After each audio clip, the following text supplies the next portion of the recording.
All right, let's go to the phones quickly. We go to Medford. Trapper in Medford. Trap, brother, what's up? How are you? Hey, Jimmy, how you doing, man? I'm great. How about you, Trapper?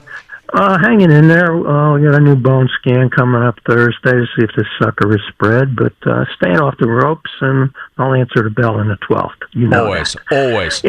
Anyhow, there's still some idiots out there questioning the decision in the Derby on Saturday. I got to respond to that and a couple other things, if you let me.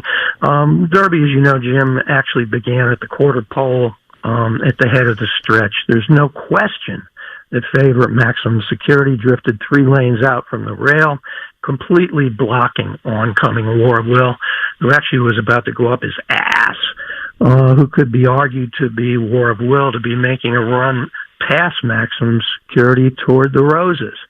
As you can see in the replay, which you can appreciate, Jim, being a horseman, War of Will's jockey, Tyler Gaffalione, I think it is, at the time of Maximum Security's 3-lane drift was standing up in his irons, usually a sure sign of a jock and a horse avoiding a collision. Actually, if Gaffalione, if he hadn't reined his horse in at the head of the stretch, there would have been a disastrous pileup in the slop, the last thing needed in the year of Santa Anna's disastrous putting down of 23 horses.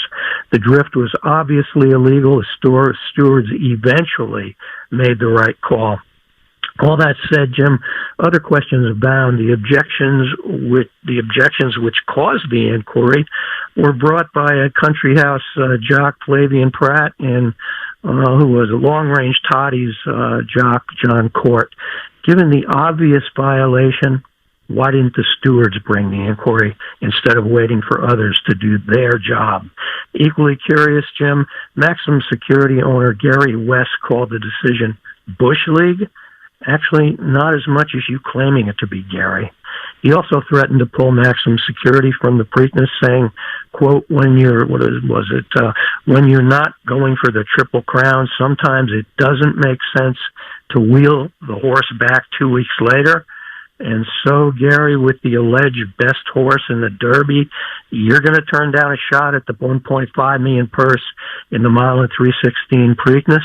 Or, going to the age-old argument, is this an admission that the Triple Crown is too hard on 3-year-old colt legs? Last, and from our dotard in the Casablanca, we hear, quote, it was a rough and tumble race on a sloppy track, actually a beautiful thing to watch. Yeah, try that from the Irons, Menson. And his last quote, only in these days of political correctness could such an overturn occur.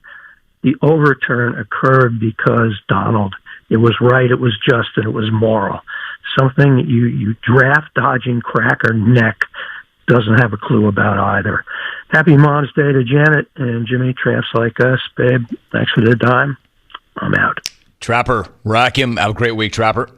Thinking of you as always. What did he just call the president? A cracker neck? Draft dodging cracker neck is what I think he said. All right, so you clones will do what you do with that. Putting that aside for a minute very quickly, I agree with everything he said about the Derby itself. Trapper came up in here and lobbed a Molotov cocktail into the proceedings, and now many of you are rooting against him and rooting for him to die. Hey, look, I understand why you're upset about what he said. I'm not saying you shouldn't be upset about what he said, but rooting for anybody to die? Has anybody ever said anything that was so bad that you rooted for them to die? I mean, come on, clones. My man's got cancer. He's fighting for his life. He's fighting his ass off. I mean, I understand that politics are very personal, deeply personal, but rooting for somebody to get more cancer? I mean, that's like the worst form and the worst karma ever. It's like the dumbest thing ever. Come on, check yourselves. As an example, this guy, Ace Mario, tweets, hey, Trapper, sorry about the cancer. Also, Trapper, bleep you. I'm Trapper, and you're not. This guy went with the F-bomb. Bleep you. saying something sucks is not a take, and neither is telling somebody bleep you. But that didn't stop Ace Mario